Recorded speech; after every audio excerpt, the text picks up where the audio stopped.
Good morning, everyone. I am just joined here today with Tom, and he is one of our wonderful therapists here at Covey Wellness Center. And we just wanted to book a time to have a bit of a conversation about some of the things he's been working with and learning about, and offer some really great maybe tips and ideas to clients who might be struggling in some challenging circumstances. And so we're super excited to talk a little bit about solution-focused work and hope and all kinds of other themes today.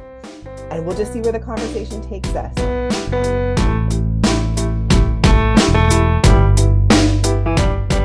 Okay, so welcome, Tom. This is like an informal podcasty type dynamic that we're getting here. We're looking forward to having this conversation. I'm actually thinking I'm going to learn a lot from you as well.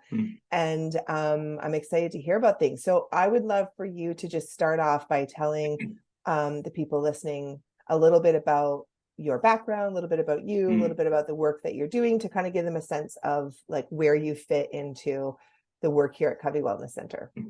Yeah. Well, I guess it's almost a year now since I came on board here at Covey Wellness Center, which is kind of hard to believe. Yes. But happy anniversary. Yeah, thank you. Yeah. I came into psychotherapy through kind of, I have a background. I worked as a pastor in a church for a few years, and then through that experience, realizing that really what brings me life and what brings me passion in life is just sitting with people and connecting with people and hearing their story. And that I really have learned to love that privilege, enjoy that, appreciate that privilege of being able to walk alongside people as they discover life, discover new avenues and opportunities in life despite the challenges they face. So that's kind of what inspired me then to go back to school again and move into the mental health field. And I just finished my master's degree earlier this year. And congrats. That's a big accomplishment. Yeah, it was a long haul, but super grateful to be here with you. And having these conversations.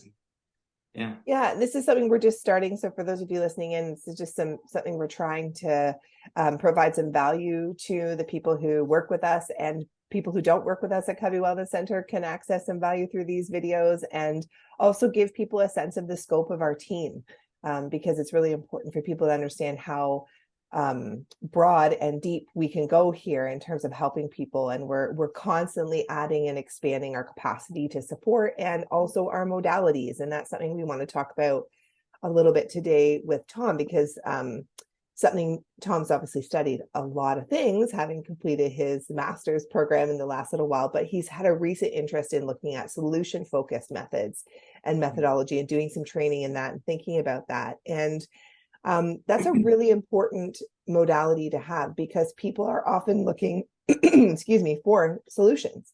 They're needing to find strategies to move through their lives in healthier and helpful ways, whether that's how they're thinking about things, whether that's their interpersonal relationships, whether that's a job situation that they're trying to discern, whether to stay or to go, or whatever it might be.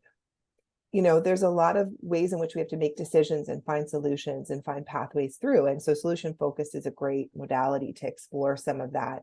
And so I would love to just maybe start out with that, if that's okay, Tom. Start out with that question about, what is solution focused, and what are we talking about when we say that in terms of modality? One thing that comes to mind sometimes, or in conversation when I'm talking about this with clients, with people, is like, does that mean that we're just looking at positive vibes only? That kind of mentality, or just ignoring the problem and leaving it behind and just like trying to power through and figure out what works, and like a toxic positivity approach, which is sort of diminishing pain or minimizing things or bypassing things, which is of course not what we want to do in therapy. Right, exactly. So it's really not. It's not that, but sometimes in my experience personally, and in a lot of clients that I talk with, we have, when we're in the middle of a hard time, when we're in the middle of struggling through, we do everything we can to try and solve it on our own. But when we come to therapy, we often are at the end of our rope, like at the end of tried everything, and Our, the yeah, problem is just this our big. solutions are not working. Right, Right, exactly. Yeah. right. And the problem just feels Mm, like it's growing and growing and growing bigger and bigger right mm, in front of us. yeah. So what solution focused, the very foundation of solution focused is that um, I think of a quote. I don't know if you've ever watched Wonder Woman. No, Oh, the the first old TV show or like the the original? movie, No, I yeah, the haven't seen that. movie, Yeah. yeah. Okay, watch the first movie. It's the better movie. Okay. But there's a scene in there where she's a kid and she's training up in her fighting abilities, and her aunt is training her and says like, "You're stronger than you think, and you're braver than you know." And I think that I Mm. see that when we're in the middle of our challenges and trying to face down the lion in front of us, Right. sometimes it's easy to get so focused on that problem in front that we lose sight of the strength and the bravery that we've had in the past, even to get to this point of facing this lion. Yeah. And Yeah. so solution focused is really about uh, shifting our focus away from being on the problem, which is still there no matter what, and taking a bigger picture to look at all of the things that have worked for us in the past, Mm. all of the strengths that we have, the resilience that we have inside of us that maybe in the moment we've just kind of lost sight of because that lion is so big right in front of us. Right. Absolutely. It makes me think of like the Glennon Doyle, we can do hard things kind of quote as well. Mm-hmm. It's like we forget that we've survived every one of our bad days so far, Mm-hmm. you Right. know? And Yeah. and how did we do that? Like we've all been through things where we look back and think, I would never I would never have thought that I would have gotten through that. That was a deep fear of mine. And yet here I am on the other side of Mm-hmm. it. And that doesn't mean it hasn't changed me. That doesn't mean it hasn't cost me or that it hasn't hurt. But we are finding our way in so many ways in spite of ourselves, in spite Mm-hmm. of our sense of discouragement or lostness or whatever. Like we just feel we forget the resources that we have, Right. and that we can draw on. And so Yeah. it's Which is interesting to totally just, natural.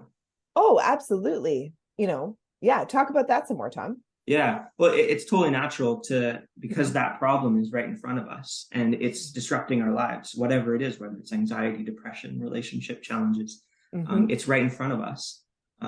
Again, another metaphor that I often use. I really love hiking. It's a big part of my life and my mental health. Yeah. And a great metaphor that I think of in that is like when you're on a hike and you're climbing up a mountain, it's tough, it's Yeah. exhausting, and it sometimes feels very defeating depending on how steep it is or how Yeah. long that trail is. And How many blisters you have. yeah, right. And Yeah. often I find myself when I'm hiking, I'm just looking at the ground in front of me, making sure I don't trip on this rock or fall Yeah. off that cliff. Yes. And it can feel like such a big obstacle. But when we're in that moment, it's natural just to focus on the problem ahead so that we don't trip up further or so that we find new ways to Mm-hmm. step around these blocks. But that can be so deflating. Mm-hmm. But to take that metaphor further, solution focused challenges us to look back and see, okay, I Mm. may have this boulder in front of me, but look at that boulder back there that I Yeah. sidestepped or that I climbed over top of. Look Yes. at that valley that I came through, and how did I come through that valley? What skills did I Yeah. use to move over even that mountain 2 years ago?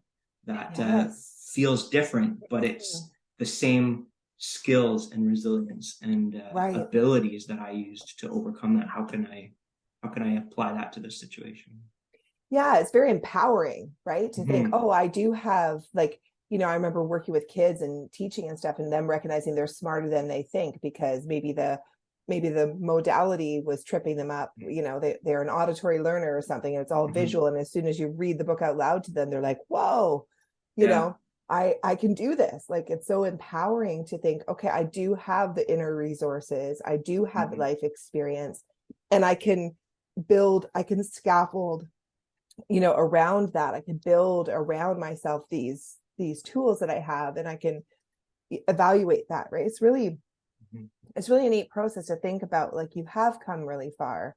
And Mm-hmm. even I would even take that further, that to from a solution focused standpoint, that like you will reach the summit, like one step Mm-hmm. at a time, right? So it's Mm-hmm. like it's you're going to get to where you need to get to, but what that looks like in the interim is some hard work sometimes, and some Right. hyper focused, attention. And if we can back the camera up a little bit and take in a bit of the view and a bit of the context, we can give ourselves a little bit more empowerment, encouragement, hope to move forward, right? Right. Yeah. And even pointing it in directions that we don't even necessarily expect. Again, Right. when we're feeling overwhelmed by the challenges in our life, we've come focused on those problems, losing sight of even the little things in our day that are making big differences. Right. Especially if struggling with depression, sometimes life can feel really hopeless, and overwhelming. And sometimes in session, that can even mean talking about simply what it took, what strength you showed, even just to show up to that session Yes, today, what strength totally. it took to even reach out, because it can be really intimidating to reach out and Yes. to ask for help. What was it that you exhibited to actually make that big step right there, Right. and shifting, and it's Making that so transparent to them, because right. Yeah. they're not putting their attention to what like those actual elements of their resilience is already being demonstrated, Yeah. right? So bring attention to that. Yeah. Yeah, Yeah. Yeah. Exactly. that's awesome. Mhm. So so what does it look like in a session if you're doing a Mhm. solution focused, let's say, session with a client, and using that modality primarily? What would a client, Mhm. how would that flow? What would it Mhm. look like? Mhm. I think the foundational aspect of it, and I think with most therapy styles, is providing space for someone to share their story Mm-hmm. without judgment, without any expectation, but just to give that space to share that story, in safety, Mm-hmm. where we can then look at the whole story and not just the story right in front, but the whole story, and pick Mm-hmm. out, potentially see some of those opportunities and strengths from the past in that moment. So are you And scanning for that as a therapist? Like, as you're listening to them explain their mm, narrative, how they're telling the story, are you listening with attention to be able to say, hey, so you probably don't know it, but I noticed this? Like, you're yeah, drawing that out and listening with that attentiveness to bring out those yeah, strengths. Is that fair to say? yeah, and curiosity, working Mm, together in collaboration to have curiosity about the different factors in our story, the different contexts in right. our story, because again, that when we're so focused on the challenge and the problem ahead, we can easily lose sight. It's natural to lose sight of some of the other details and factors and Right. contexts to the story that we are right in the middle of, Yes. that maybe give an alternative view of us in the middle of that story as Mhm. stronger and braver than we Mhm. realize. And in some ways, like expanding, or even in some cases rewriting that story to include facets that, which is kind of a nice merging with some narrative work too. Like, Right. that's one Yeah. great thing about solution focus, that it does allow, if you have an integrated approach, to Mhm. incorporate things like narrative within that framework, right, of Yes. resilience and strength building. Yeah. Yeah. Yeah. Yeah. Absolutely. That's something that I often integrate, with solution focus, because they're kind of cousins, or maybe even siblings, you could Yeah. say. I feel like In just narrative weaves through like, I just Yeah. feel like, evaluating our stories and expanding our stories. How are we telling the stories to ourselves, to others? How are we Hmm. remembering our story? Like, how do we I think that's all, it's in all of it, isn't it? Hmm. In therapy, like, Hmm. I feel like, our Yeah. stories are such a huge part of Hmm.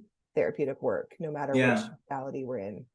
Yeah. Yeah. Yeah. Another important aspect too of that is, as we talk through our story and kind of discover all those details and those factors and contexts around it, is also working together to identify what our desired outcome is. Right. Like the Because preferred again, future. when we're problem focused, we're just looking at, well, I want this problem to go away. I Right. I'm in crazy bad debt, and all Right. I want is to be a millionaire. Yeah. That's what I want. And But the we do reality help is, people in those situations, just so you know, because all of you were going, yeah, that's me, right? Like, who isn't struggling with their finances, right? And right. the mental health component of that is huge. And so you can't just flip a switch and go from crazy in debt to Hmm. millionaire. Hmm. And Sure. so how are you navigating that problem in the interim of moving Hmm. towards that preferred future, right? Right. And even beyond that, what would that mean for you Mm, as identifying what that future outcome would mean to you. So the mm, desired outcome is on the surface, it's having $1 million. But then looking closer at like what would it mean to you? What impact would it have on your life to have $1 million? right, I would find peace with myself. So my right. desired outcome is because I can't give you $1 million tomorrow. But what Mm, we can work at is finding peace and gratitude in life, or mm. what we hope that $1 million will give us. And Yes. so again, that's kind of when we take that step back from the problem is I'm overwhelmed by my debt and want $1 million. But stepping back and seeing, well, what is the actual desired outcome here? It's to have Hmm. peace and calm and lack of And anxiety in my security, life. it sounds like a bit Mm-hmm. too, would be in that, right? Like to Mm-hmm. feel that sense of security and stability in not having that debt, be a Sure. constant Yeah. burden, right? Yeah. Yeah. So then in session we would work at looking at again, because I'm not a genie. I can't give you Right, three right. wishes for $1 million. But what we can do is we can look at so where in your life have you felt that sense of security that you desire, or Mm-hmm. that sense of freedom and peace that you're looking for? Right, One thing we look at is history of that outcome. So right. where in the past have you felt that security? What was your life like at that time? What were you doing differently at that time when you felt that sense of security, even though Mm, obviously you probably weren't a millionaire then if you're not now, right. or maybe you were, and that's part of the problem. But Yeah, yeah. what were you doing? What were the factors in your life that you had control over that contributed to that piece of security? And then Right. when we recognize those things, how can we lean into those characteristics, those skills, and those Mm, attributes now at this current stage, even in the midst of having the challenges that aren't yeah. going away, but leaning into the solutions that have worked before. It's interesting too, because what's coming to mind for me is also, the way change happens for people and how it isn't instantaneous, right? It's consistency over time. And so Mm. even with a solution focused model, to be able to say at the end of this session, even will we have a greater degree of empowerment or Mm. peace, or is there a next right thing in within the context of moving towards that preferred future ultimately, that if Mm. we kind of break it down into this session alone, what's the movement forward towards that? Mm. It's like imagining that we could be, you know, uh, a couch potato for 10 years, and then we go to the gym, and we can't just have one workout and we're back in tip top shape, right? So it's going Right. to take consistency over time. But in that particular workout, like what's the movement we need to Right. feel like we're not stuck, like we're not Right. overwhelmed by this problem. Mm-hmm. So Mm-hmm. it's really that working within it in the midst of the challenge as it unfolds and as Mm-hmm. we move towards Yeah. resolution or hopefulness or, you know, Yeah. Yeah. And I yeah. think that's another unique thing coming out of solution focused is again, leaning towards that you're stronger than you think and braver than you know, is treating each person like they're the expert on their own life. Hmm. So in this approach, I won't be necessarily that quick to give homework, but to Right. ask that question of you perhaps of what is that next right thing, or Hmm. how do you imagine applying that to your life in the future, and letting you decide what your um, what that looks like in your life going Yeah. forward. Because ultimately, from this approach, we believe that you have that ability, you have that skill. And for me to come Hmm. in and say, this is what you need to do, I'm stealing some of that power away. Uh, Yeah. but I believe that you have it. And Right. so leaning into using your resources and your strengths and your skills to decide on what that next right thing is, Yeah. and to implement it. So what's interesting is coming to mind right now for me is how, people will talk about like how kids, for example, are so resilient. Like that's something you Mm. hear all the time. And it kind of bothers me on the one hand because I feel like it's very dismissive, like, oh, well, kids are resilient, so they'll bounce back. And Mm. and I think that is that more the way it's presented feels more like that toxic positivity of like Mm. bypassing Mm-hmm. their pain or Mm. minimizing their experience. And I know through COVID as an example, like it was always like, oh, the kids will be fine, they're resilient, but Mm. it's it's not been that way for kids. And so I think it's that misunderstanding of what resilience looks like and how it's built on hard things and resources and learning how to cope and strategies moving forward. It's not just they're just going to automatically enter into their own resilience. Like building grit is actually an involved process of picking yourself back up and figuring out what that looks like and talking about how that setback has made you feel. And not just kids, of course, but that's just an idea that comes to mind right now, because that's been sort of pitched at, oh, they'll be fine, through COVID or whatever. And they're really not fine, but that actually doesn't mean that they're not resilient. It just means that they need support to like harness their resilience. Does that make sense? Totally. Yeah. And I think to build on that too, a conversation that often comes up in session, I think in COVID context too, is like, I feel anxious, but like, I don't have it as bad as other people have. I don't live in a war zone right now. Right. And talking about shifting that language from yes, but, which minimizes, which doesn't leave space for the complexity of our experience. Right. To shifting that from yes, but to yes, and. I'm anxious and I have a lot to be grateful for, as opposed to I feel anxious, but I have a lot to be grateful for. The but discounts that anxiety. Yeah. And that's a way that I hear so much, even in myself, that naturally just talk of like putting that expectation on myself that I shouldn't feel this way because. But when we replace the but with the and, then we provide space for both of those things to exist side by side. Yeah. And then that's where we can tap into, in the midst of the pain and the struggle, we can tap into as well the strength and the resilience that we've developed, that we are developing, to hold next to that pain and that struggle and to lift out of it. Yes. Does that make sense? That makes a lot of sense, because I think that's something that people, because of our tendency to dichotomously think, we feel like it has to be one or the other. And that's like a normal pattern of thinking.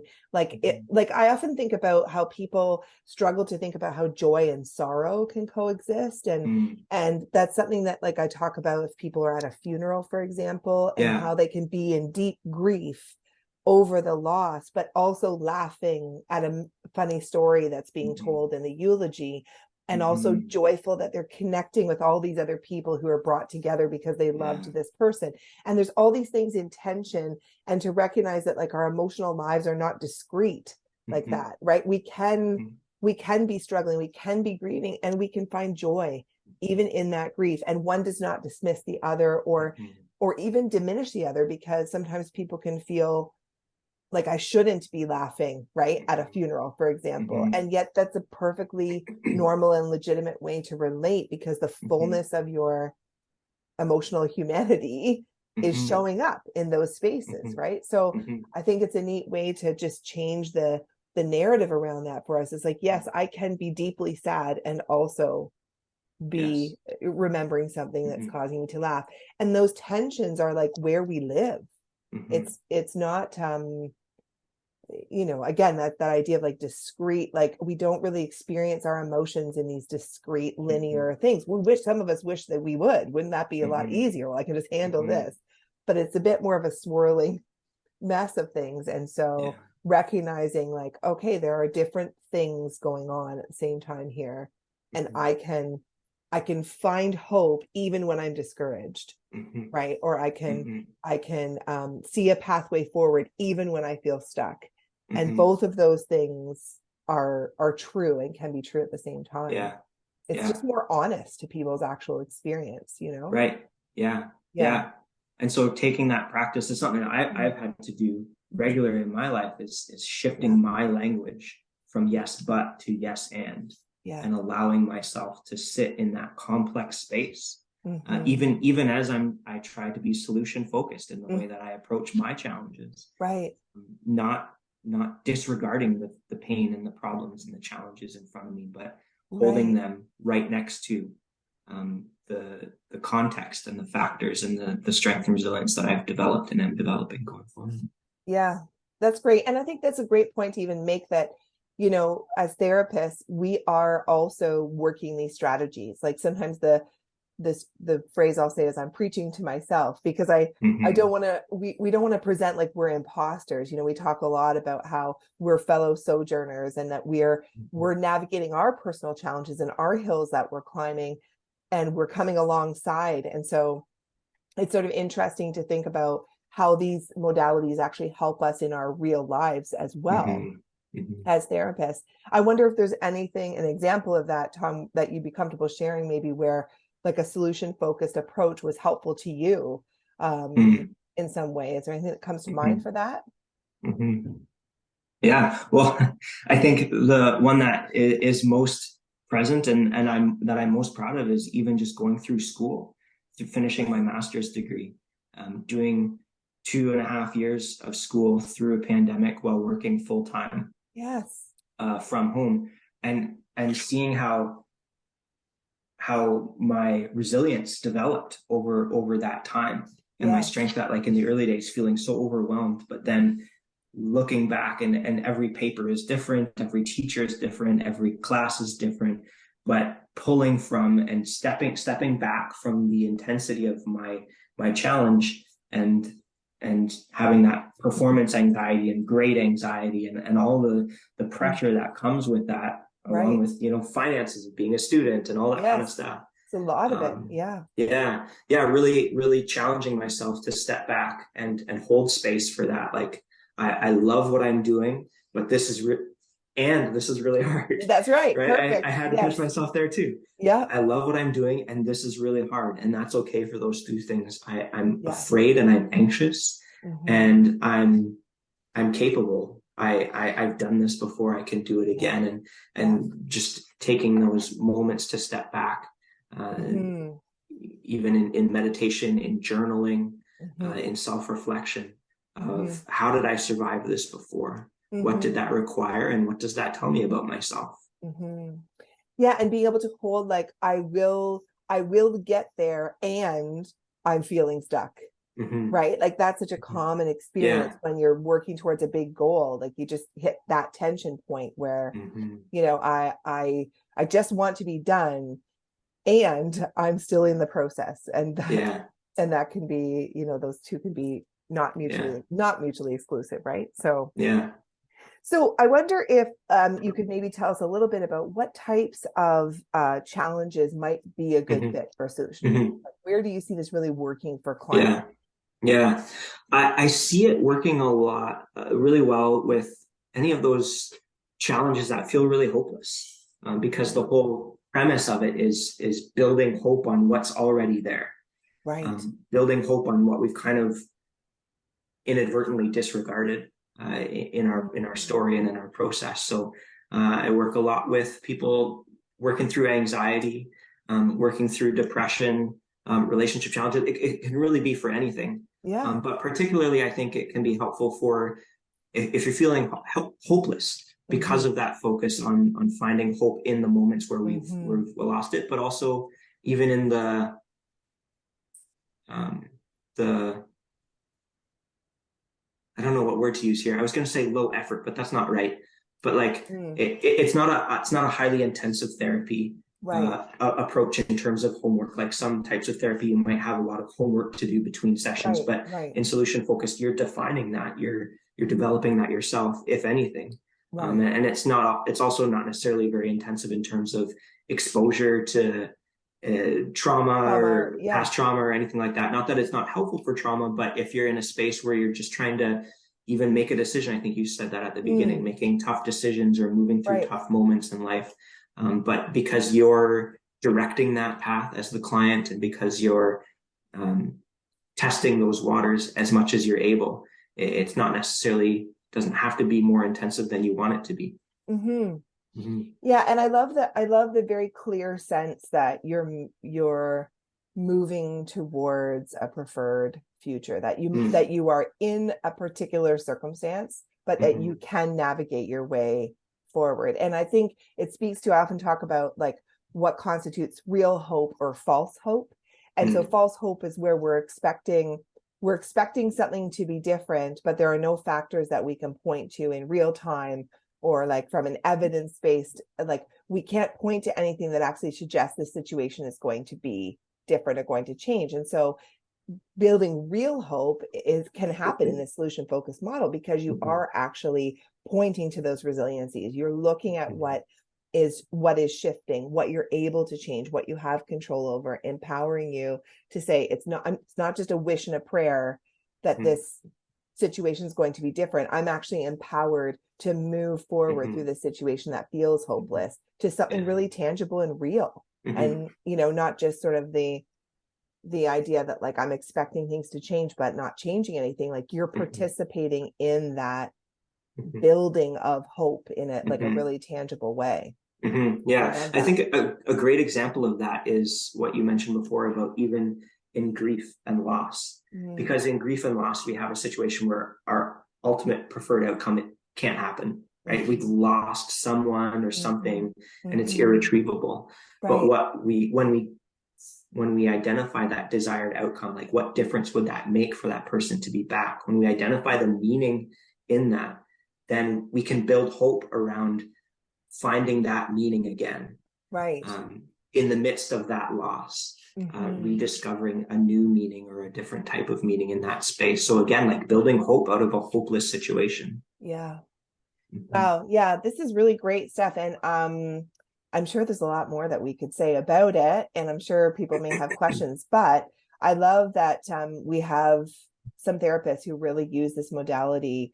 Thinking of you, Tom, of course, and Karen specifically, I know it's her primary modality, and really seeing a lot of great change with people engaging in therapy in this way. And it feels also not very intimidating. That's kind of the word that, I know you're saying like low effort, but that's what was coming to mind when I was thinking it's not very intimidating because it's going to your own resiliencies, right? It's going to harness that strength within and build that encouragement and empowerment, which is actually, it is very positive without being dismissive. And I think that's a hard space to navigate because, we don't want to invalidate people's pain, but we do want to empower them to navigate it, with as great a degree of hopefulness as they can. So really interesting. Is there anything that you wanted to say, Tom, before we wrap up today that maybe you didn't get a chance to say that you think would be helpful, or just a comment? Or